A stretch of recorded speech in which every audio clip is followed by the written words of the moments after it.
Ambassador Sarah Chen stood at the window of the transport ship, watching the massive space station grow larger. Concordia Prime was huge, beyond anything humans had ever built. It stretched across space like a metal city, with towers that sparkled with lights from 1,000 different worlds. "First time seeing it?" asked Major Jack Harrison, her military aide.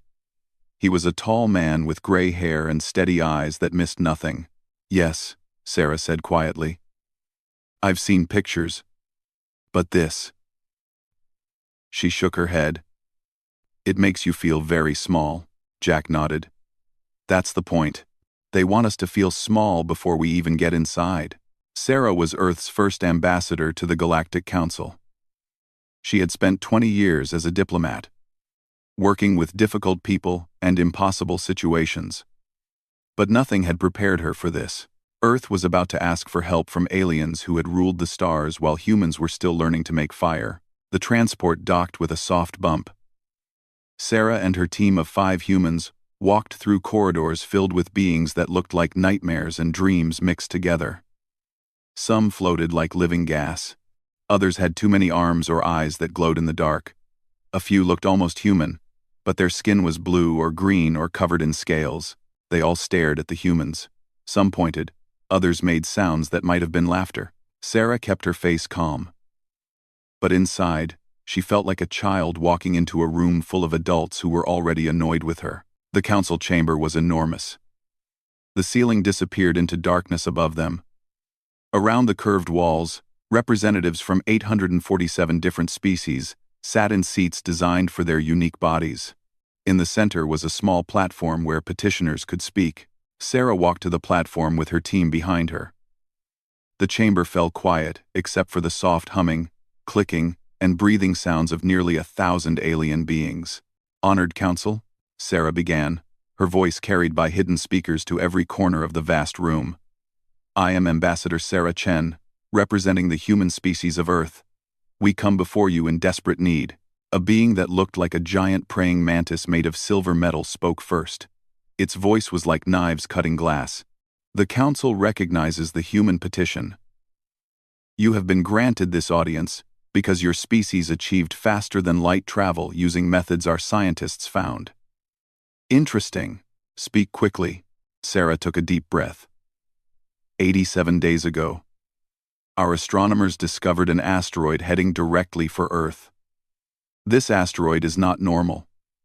It has been corrupted by dark matter. Our scientists estimate it will destroy not just our planet, but destabilize our entire solar system. Murmurs ran through the chamber.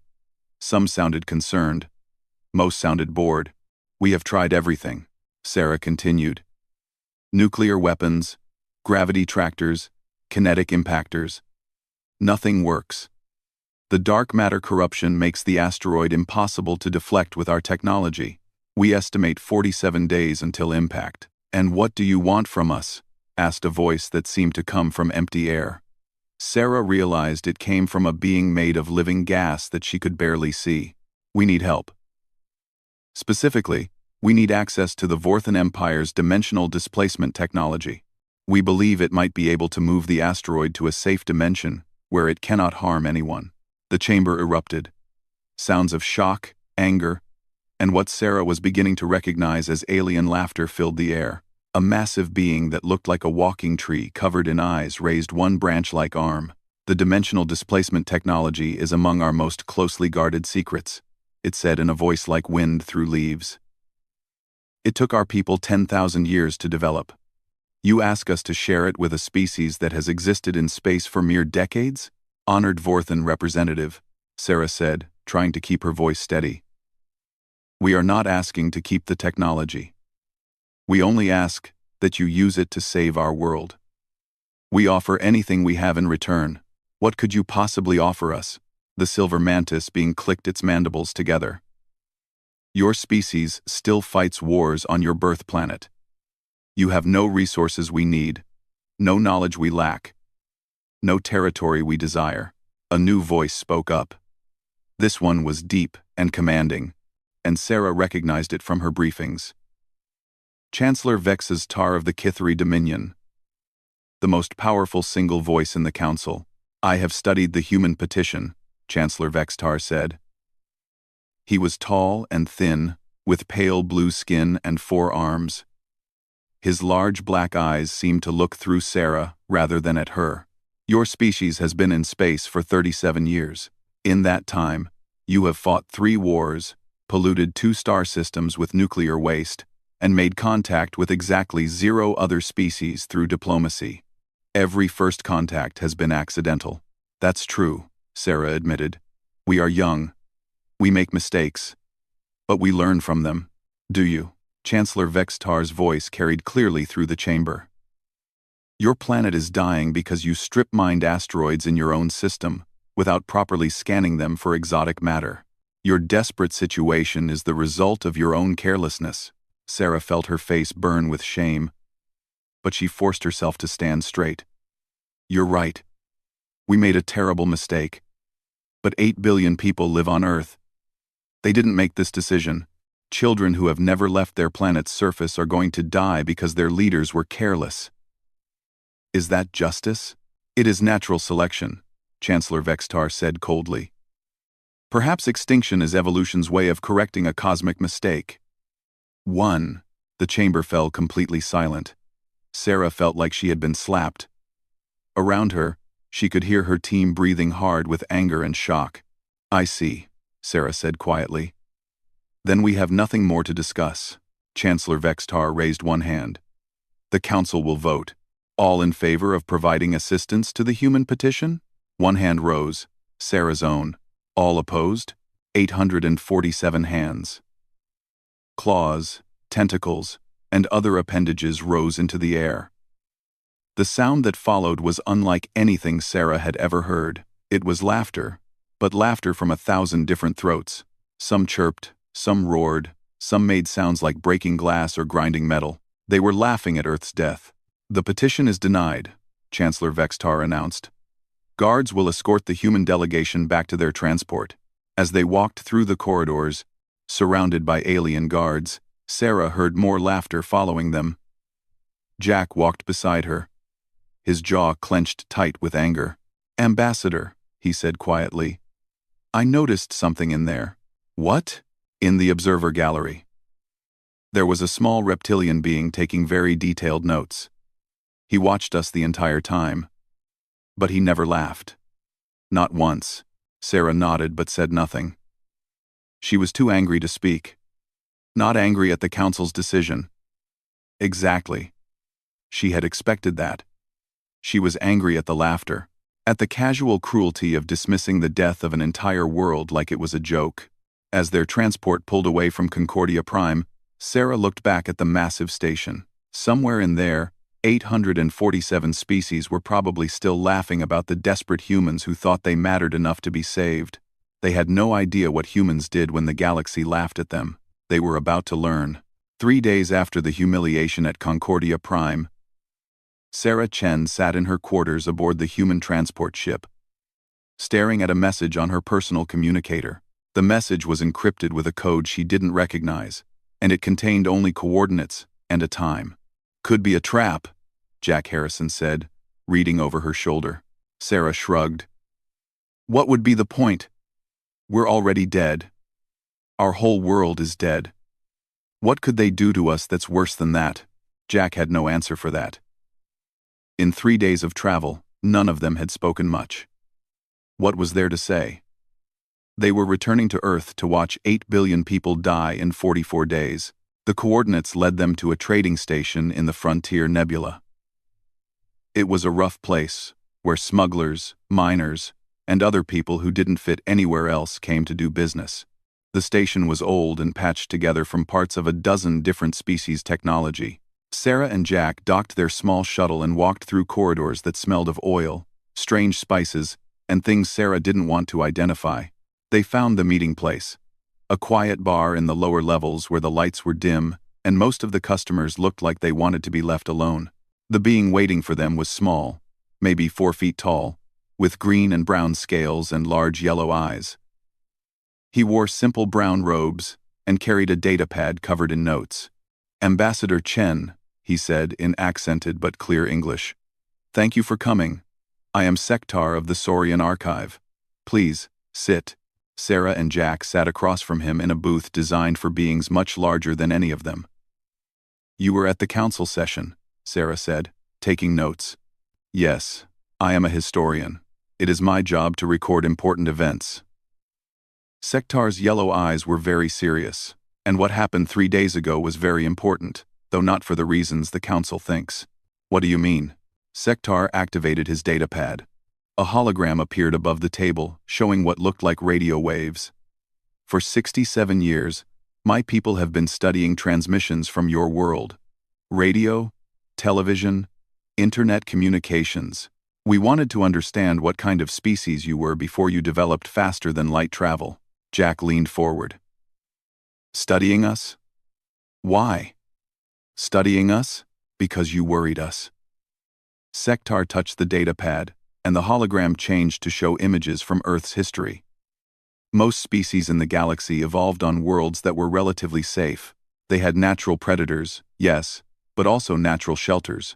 They learned to avoid danger, to find safe places, to know when a situation was hopeless. The images showed humans in different situations, climbing mountains, exploring caves, sailing across oceans in small boats. Your species evolved on what we call a death world, Sektar continued. Everything on your planet tried to kill you. The weather, the animals, the bacteria, even the ground itself with its earthquakes and volcanoes. But instead of learning to hide, you learned something else. What? Sarah asked. You learned to get angry at impossible odds. The hologram showed more images. Humans building cities in deserts, living in frozen wastelands, surviving in places where most galactic species would die in minutes. When other species face extinction, they accept it as natural law. When humans face extinction, you take it personally. Sektar touched his datapad again. New images appeared.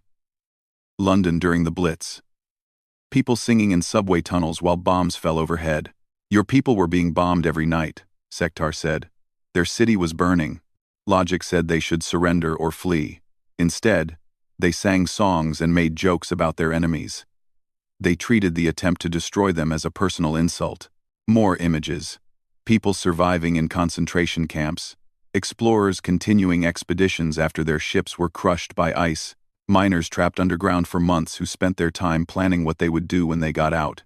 The council sees you as young and primitive, Sektar said. They don't understand what I learned from studying your history.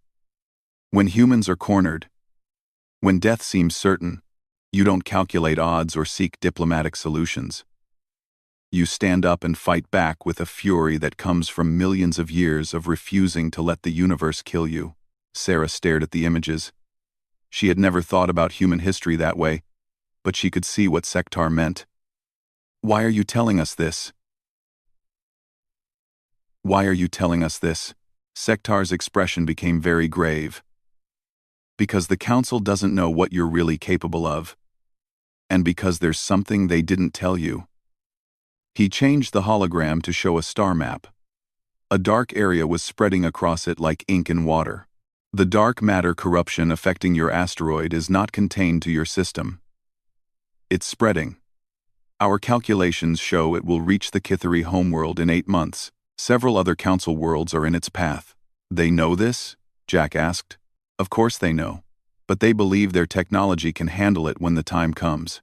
They see no reason to share their dimensional displacement technology with a primitive species for a problem they can solve later. Sektar's scales darkened with what Sarah realized was anger. They don't understand that this corruption is beyond anything we've seen before.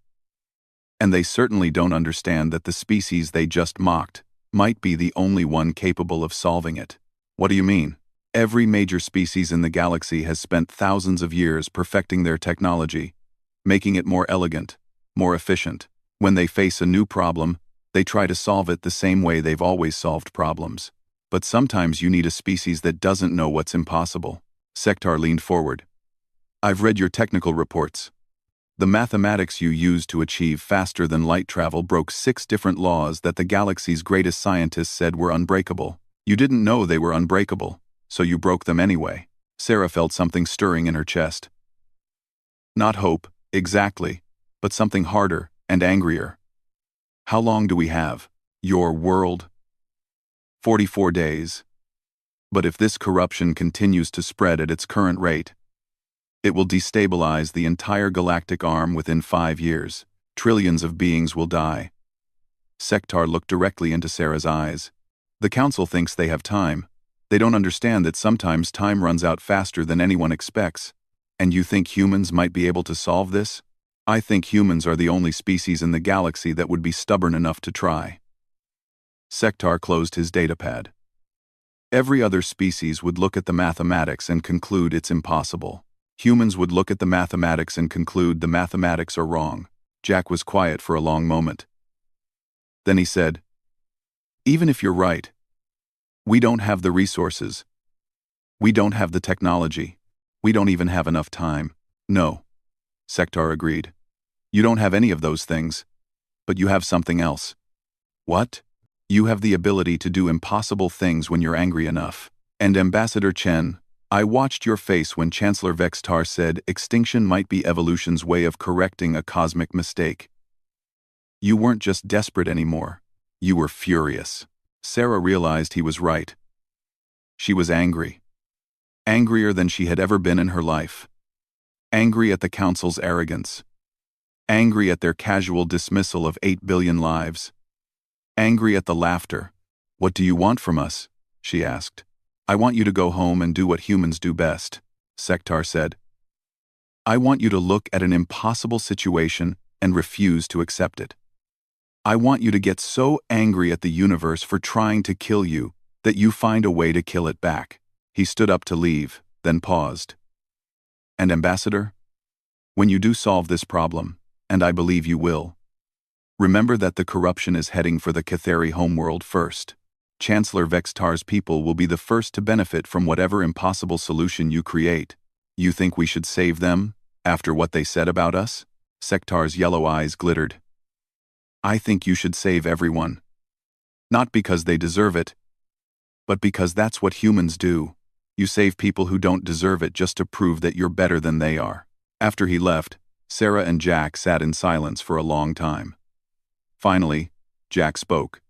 "So what do we do now?" Sarah stood up, her decision made. "We go home. We tell our people what the council said about us. And then we prove them wrong so completely that they'll spend the rest of their lives wondering how they were stupid enough to laugh at humans." "You really think we can solve this?" Sarah thought about Sektar's words, about the images of humans refusing to die when everything tried to kill them. "I think we're about to find out what happens when you tell 8 billion humans that the galaxy thinks they're not worth saving."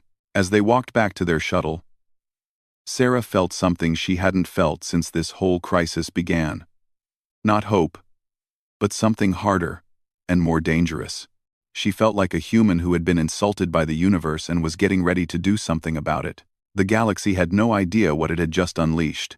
Sarah Chen stood before the emergency session of the United Earth Council, looking out at the faces of representatives from every nation on the planet. Behind her, a massive screen showed the countdown. 39 days, 14 hours, 22 minutes, until the asteroid hit Earth. "The Galactic Council has rejected our petition for help," she announced. Her voice was steady, but everyone in the room could hear the anger underneath. They voted 847 to 1 against saving our world. Murmurs of shock and despair filled the chamber. President Martinez of the American Federation raised her hand. "What reasons did they give?" "They said we're too young as a species, too primitive, too careless." Sarah's hands clenched at her sides. Chancellor Vextar of the Cathari Dominion said that perhaps extinction is evolution's way of correcting a cosmic mistake. The chamber erupted in angry shouts. Premier Chen of the Asian Alliance slammed his fist on his desk. "They think we're a mistake?" "They laughed," Sarah continued, and the room fell silent. "When our petition was denied, they laughed. 847 different species found the idea of Earth's destruction amusing." Director Okafor of the African Union stood up slowly. "What do we do now?" Sarah looked around the room at the leaders of 8 billion people. "Now we show them what humans do when the universe tries to kill us. Now we remind them why our ancestors looked at ice ages and floods and plagues and decided to survive anyway. She turned to the screen behind her and activated a new display. Dr. Vasquez at CERN has a proposal. It's impossible. It's insane. And it's the most human thing I've ever heard. Dr. Elena Vasquez stepped forward. She was a small woman with wild gray hair and eyes that burned with scientific curiosity. The asteroid can't be moved because of dark matter corruption. Every simulation shows that conventional deflection methods will fail. So we don't deflect it. What do you mean? Asked President Martinez. We reverse the corruption. We turn the dark matter from a destructive force into a tool. Elena activated a holographic display showing complex equations. Every particle accelerator on Earth, working together as one massive network, might be able to generate a harmonic frequency that reverses dark matter corruption. Premier Chen stared at the equations. This has never been attempted before. Correct. It's theoretically possible but practically impossible. We would need to synchronize 17 particle accelerators across 6 continents, with precision measured in nanoseconds. We would need power inputs that don't exist. We would need mathematical calculations that exist only in theory. How long would it take to build? Director Okafor asked. Using conventional methods and normal international cooperation? Elena smiled grimly. About 15 years. We have 39 days, President Martinez pointed out. Yes, that's the problem. Elena's smile grew wider. But there's something else. If this works, if we can generate this harmonic frequency, it won't just neutralize the asteroid threatening Earth. She changed the display to show a star map with dark areas spreading across it. According to our new data, the dark matter corruption is spreading throughout the galaxy. Our solution wouldn't just save Earth, it would save dozens of star systems, including the homeworld of the species that just voted to let us die. The room was completely quiet. Finally, Premier Chen spoke. You're saying we could save the entire galaxy? I'm saying we're going to try, because that's what humans do. When someone says we're not worth saving, we save everyone just to prove them wrong. President Martinez stood up. What do you need? Everything. Every nuclear reactor, every advanced laboratory, every piece of rare earth metal we can mine. I need the International Space Station reconfigured as a quantum resonance amplifier. I need submarines stripped for their nuclear cores. I need mining operations that run 24 hours a day for 39 days straight. The cost will be enormous, warned Finance Minister Tanaka from the Pacific Alliance. The cost of failure is 8 billion lives, Elena replied. Plus all the alien lives we'll save when the corruption reaches their worlds. Which, by the way, will happen in 8 months for the Kithari homeworld. Director Okafor smiled slowly. They vote to let us die, and we respond by saving their entire species? That's the plan. President Martinez looked around the room. All in favor of Dr. Vasquez's impossible plan? Every hand in the room went up. Sarah felt a fierce pride watching these leaders commit their entire world to an impossible project. There's one more thing. We're not keeping this secret. I want every species in the galaxy to know what we're doing. When we succeed, I want them to know that humans saved them after they laughed at our death. 2 hours later, every major news network on Earth was broadcasting the same message. Humanity rejects extinction. If we're going to die, we're going to die trying to save everyone. The response was immediate and unprecedented. The Beijing Advanced Research Institute offered their entire quantum computing network. The European Space Consortium donated every spacecraft they had. American corporations volunteered their manufacturing capabilities. Russian mining companies promised unlimited access to rare earth elements. In Sydney, a group of high school students started a project to calculate harmonic frequencies using distributed computing. In Sao Paulo, a retired engineer came out of retirement to design new power coupling systems. In Lagos, a team of mathematicians worked around the clock to verify Elena's theoretical framework. The most surprising response came from former enemies. The last 3 wars on Earth had been fought over resource rights, but suddenly nations that had been shooting at each other 6 months ago were sharing their most classified technology. Why? asked a reporter when Premier Chen announced that the Asian alliance was giving complete access to their fusion research to former enemies. Because today we learned what real enemies look like, Chen replied. Today we learned that 847 species think humans deserve to die. So today, all humans are on the same side. Within 48 hours, the entire planet was mobilized. Elena's team had set up command centers on 6 continents, coordinating the most complex engineering project in human history. They were stripping technology from everywhere. The Mars colonies donated their atmospheric processors. Luna Base sent their mineral extraction equipment. Even the generation ships being built for evacuation were cannibalized for parts. Dr. James Wright, Elena's deputy at CERN, pulled her aside 3 days into the project. Elena, I need to tell you something. The power requirements for this project will drain every reactor on Earth. If we fail, we won't have enough power left to run the evacuation ships. Elena looked at him calmly. Then we don't fail. But if we do, James, 36 days ago, 847 species voted that humanity wasn't worth saving. If we fail, if we all die here trying to save the galaxy that mocked us, what will that say about us? James thought about it. It will say that humans tried to save everyone, even the people who laughed at their death. Exactly. And that's a better legacy than running away to die slowly on Mars. The project took on a life of its own. Mining operations in Australia worked by lamplight when their power was redirected to the accelerators.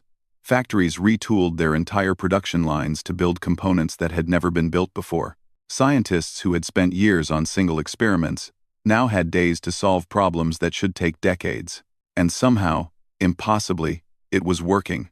Not quickly enough, not easily, but it was working. Humanity had discovered something the galaxy had forgotten.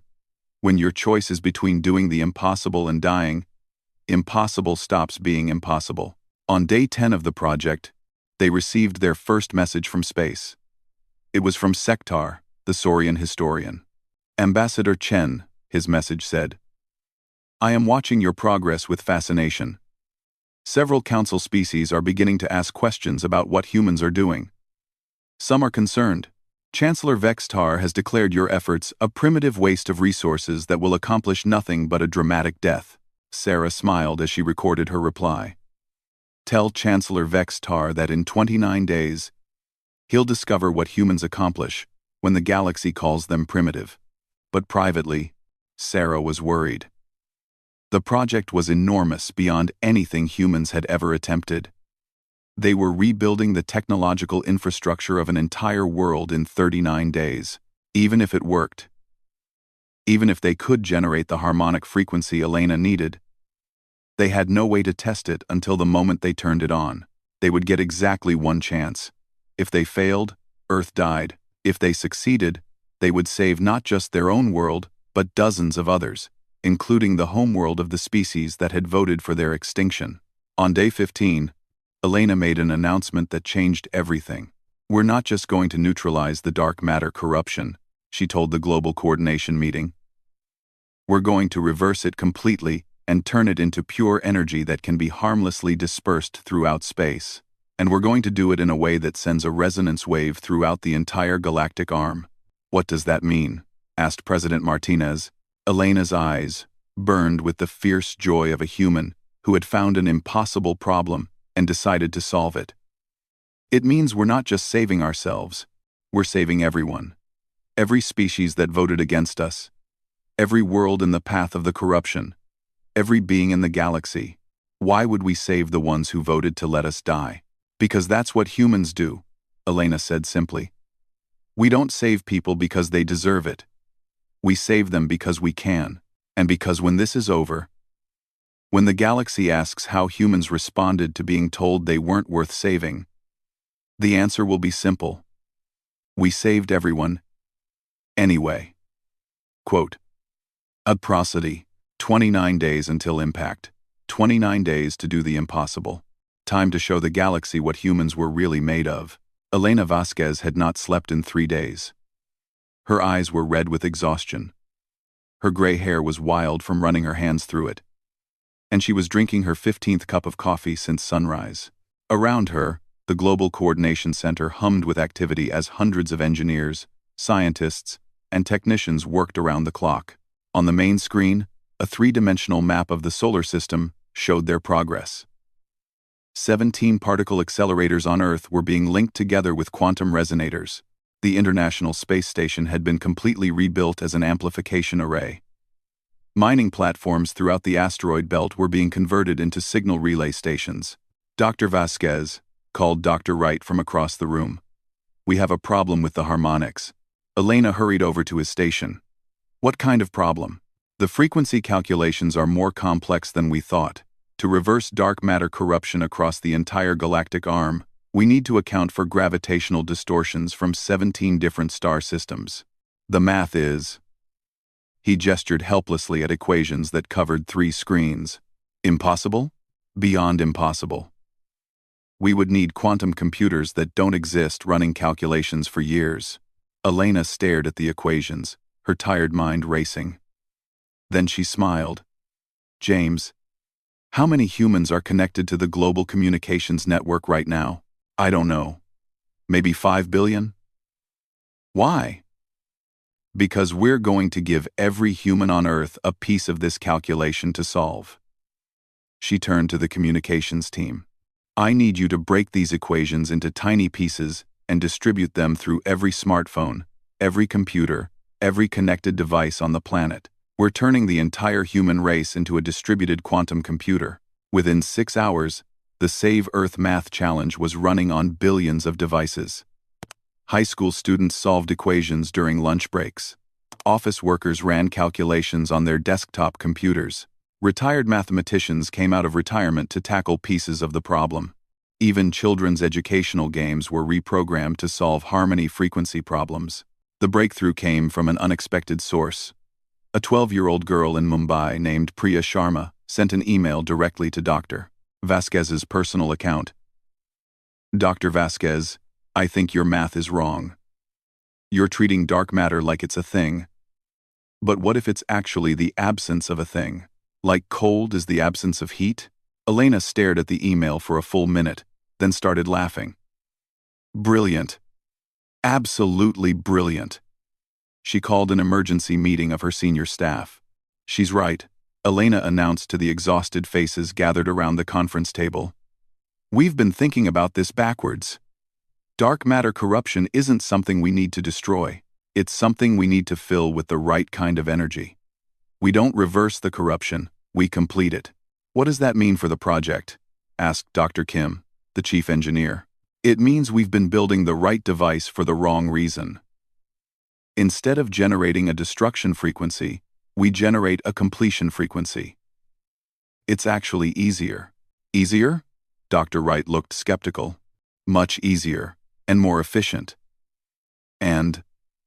Elena's eyes went wide with realization. "And it will work with the power we have available." For the first time in 3 weeks, the math worked perfectly. With 18 days left until impact, construction accelerated beyond anything humans had ever achieved. The Luna base mining operation delivered a steady stream of rare Earth elements using cargo ships that flew non-stop shuttles. The Mars colonies, instead of evacuating, volunteered their entire industrial capacity to build resonator components. The most impressive sight was the construction in Earth orbit. Where there had been one space station, there were now dozens of platforms connected by energy conduits and quantum field generators.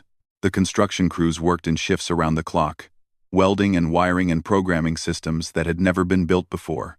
Captain Maria Santos, commanding the orbital construction project, watched through the observation deck as her teams assembled the final components.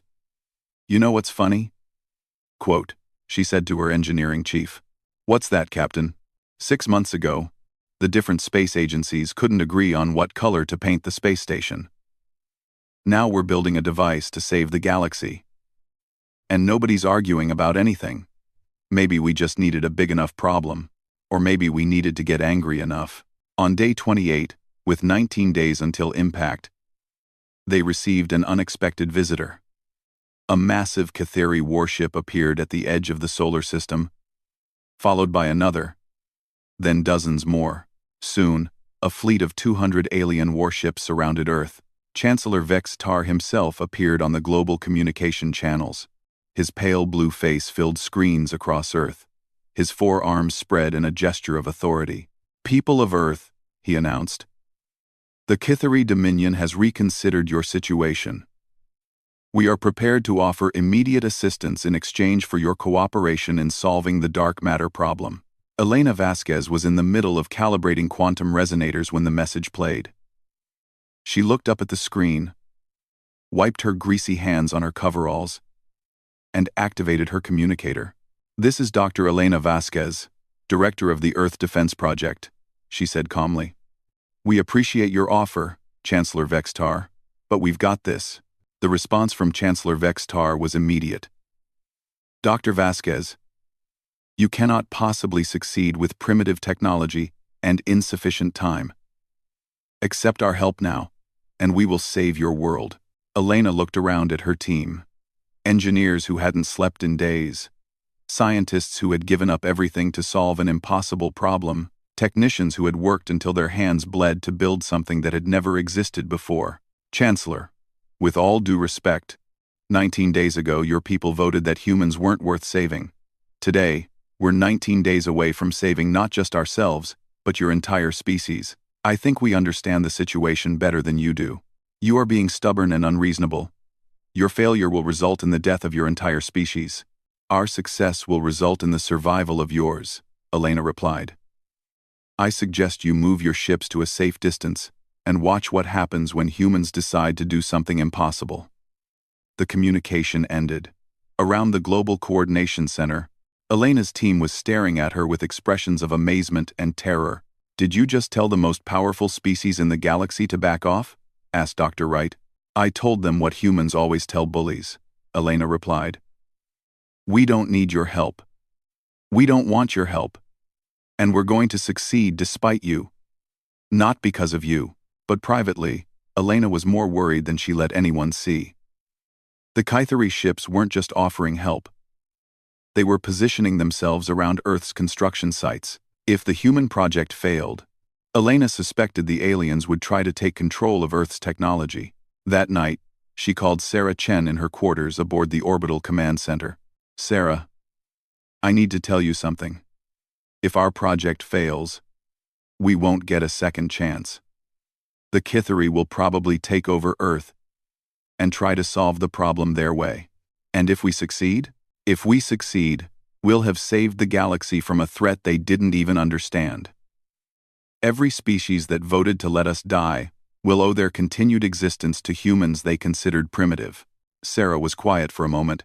Then she said, "Elena, do you really think we can do this?"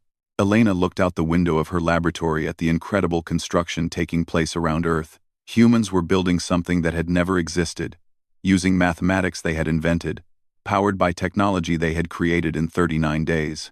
"Sarah, 3 weeks ago, I would have said this was impossible. Today, I've watched humans do 17 impossible things before breakfast. I've seen 12-year-olds solve mathematical problems that stumped professors. I've watched enemy nations share their most secret technology because they're all human." "That's not an answer." "Yes, it is. I think we can do this because we're humans, and humans are too stubborn to accept that some problems can't be solved." Elena smiled at her friend. "Besides, what's the worst that could happen? We die trying to save the galaxy that laughed at us? I can think of worse ways to go."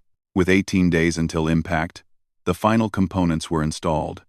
Every particle accelerator on Earth was connected to the orbital array. Every power source on the planet was ready to feed energy into the system. The mathematics had been checked by 5 billion human minds working together. The most powerful weapon in human history was designed not to destroy their enemies, but to save them. In 18 days, they would discover if impossible was just another word humans didn't understand. Chancellor Vex Tar's fleet waited at the edge of the solar system, ready to witness either humanity's greatest triumph or their spectacular failure. Either way, the galaxy was about to learn something new about the species they had dismissed as primitive. They were about to learn what humans could accomplish when the universe told them they couldn't do something. The countdown continued. 17 days, 16 hours, 34 minutes. Time to prove that impossible was just the starting point for human engineering. 6 hours until impact. Elena Vasquez stood in the Global Command Center, surrounded by screens showing data from 17 particle accelerators, 43 orbital platforms, and monitoring stations throughout the solar system. Every human on Earth who wasn't directly involved in the operation was watching the live broadcast. 8 billion people held their breath as one. Final systems check, Elena announced. Orbital array operational, reported Captain Santos from space. Particle accelerators synchronized, called Dr. Wright. Harmonic calculations confirmed, said Dr. Kim. Power grid stable at 97% capacity, announced the chief engineer. Elena looked at the countdown timer. 6 hours, 15 minutes, and 33 seconds. In 6 hours and 15 minutes, the dark matter asteroid would impact Earth. In 6 hours and 16 minutes, they would know if humanity's impossible plan had worked. Dr. Vasquez. Came a transmission from the Kithari flagship. Chancellor Vextar requests permission to offer final assistance. Oh. Elena activated her communicator. Chancellor, we appreciate your concern. But we've got this. I suggest you move your ships to minimum safe distance. Dr. Vasquez, our calculations show only a 12% probability of success with your primitive technology. Elena smiled grimly. Chancellor, your calculations don't account for the most important variable. Quote is 18. Quote is 18 Wa. Quote is 18 Wa. Which is, you're dealing with humans. We specialize in proving calculations wrong. Around the command center, her exhausted team managed to laugh. They had worked for 39 days without rest, building something that shouldn't exist to solve a problem that shouldn't be solvable. If they were going to die, they were going to die as humans, too stubborn to admit defeat. Beginning final countdown, Elena announced to the world. Activation in T-minus 60 seconds. Across Earth, in laboratories and living rooms, in schools and hospitals, 8 billion humans watched their screens.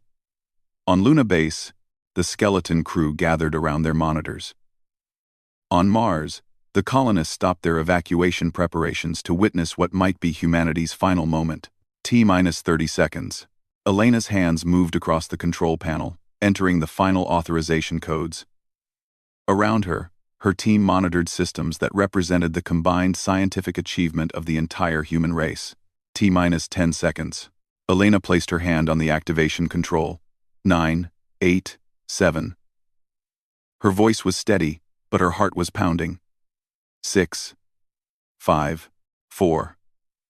Everything they had worked for came down to this moment. 3, 2, 1. She pressed the button. For a moment, nothing happened. Then every screen in the command center lit up with data as 17 particle accelerators fired simultaneously, sending precisely calibrated energy through quantum conduits to the orbital array. The space stations around Earth began to glow with a soft blue light as exotic matter was converted into harmonic frequencies. The effect was immediate and spectacular.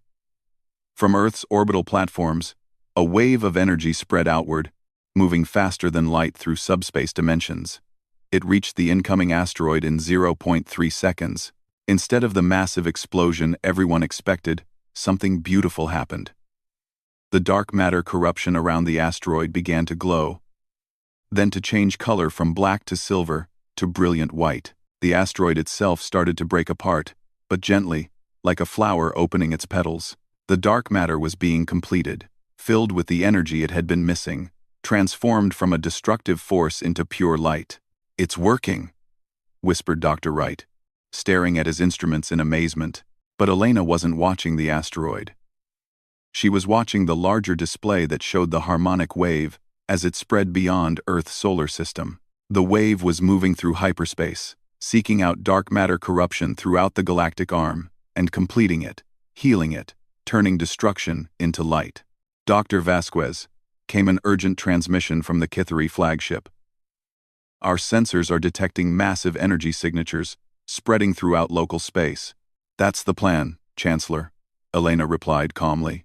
We're not just solving our problem. We're solving everyone's problem. On the main screen, They could see the wave as it reached the first star system infected with dark matter corruption. 12 light-years away, sensors showed the same transformation.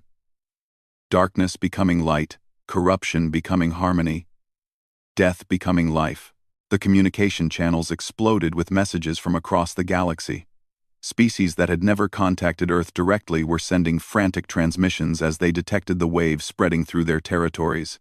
"This is unprecedented," came a message from the ethereal collective. "The energy signature is reversing dark matter corruption in 17 star systems simultaneously." "Impossible," transmitted the Hive speaker. "No single species possesses technology capable of galactic-scale harmonics."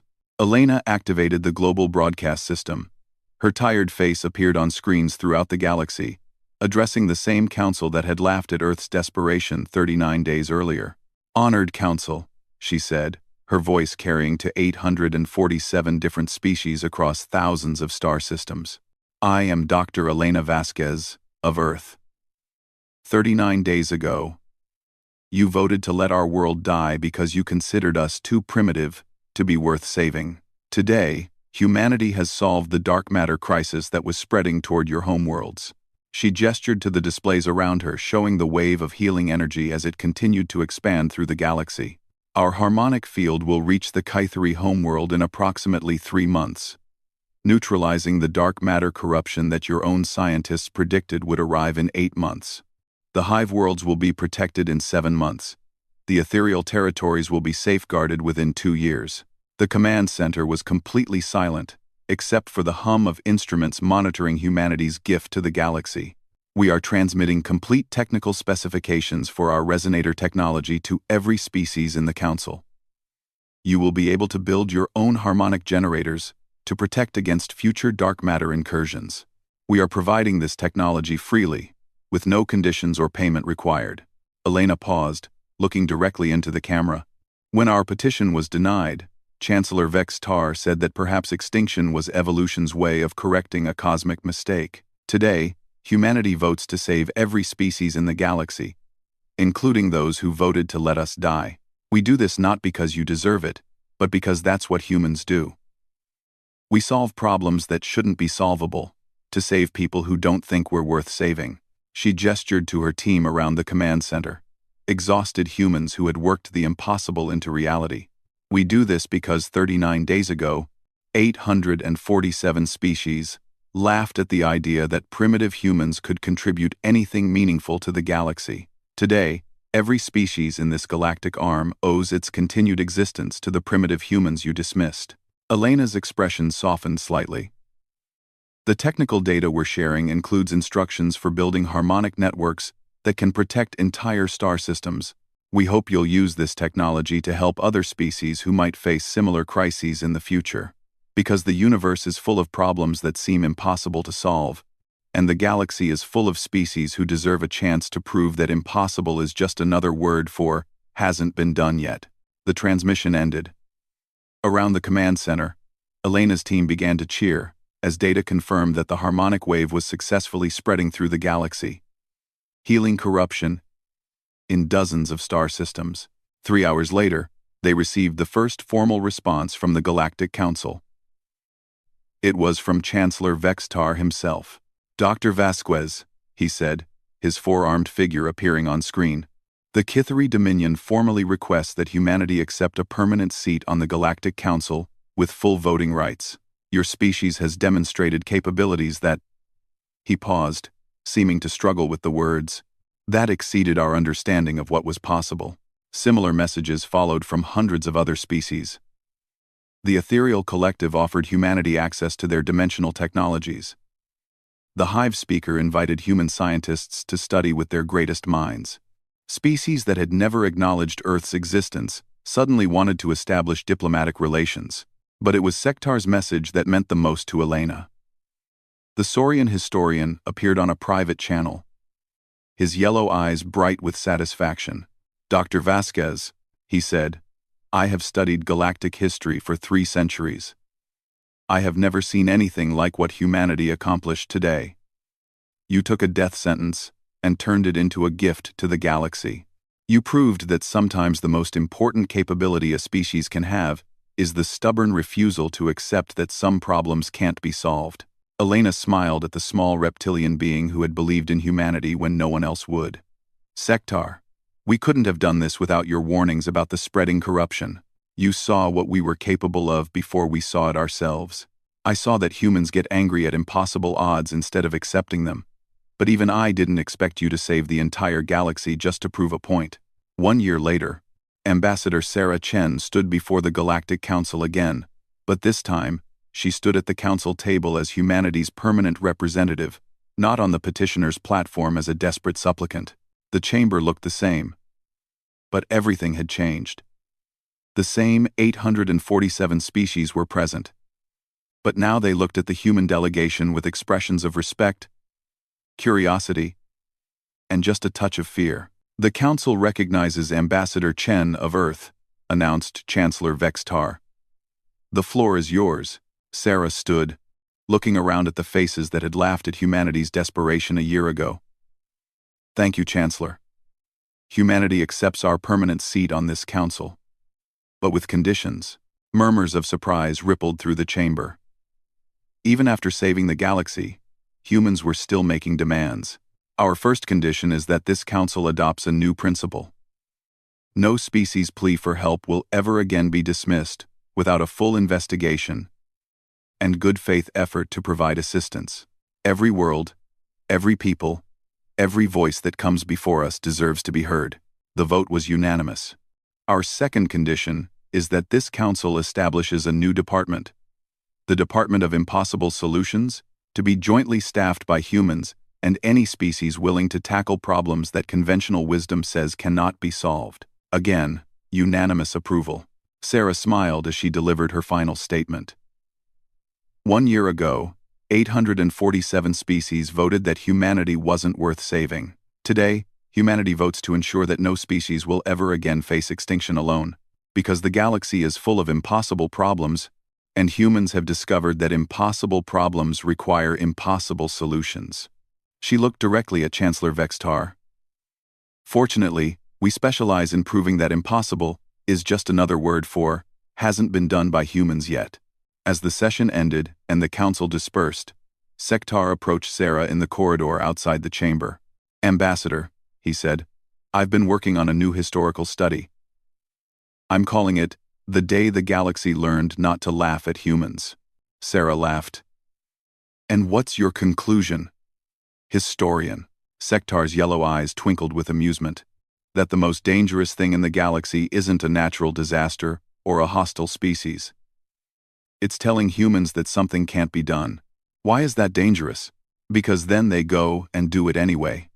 Usually in a way that makes everyone else look like they weren't trying hard enough. As they walked through the corridors of Concordia Prime, Sarah reflected on how much had changed. A year ago, humans had walked these same corridors as desperate petitioners. Today, they walked as the species that had saved the galaxy from a threat most people hadn't even known existed. The universe had tried to kill humanity, and humanity had responded by saving everyone. It was, Sarah thought, the most human thing they could have done.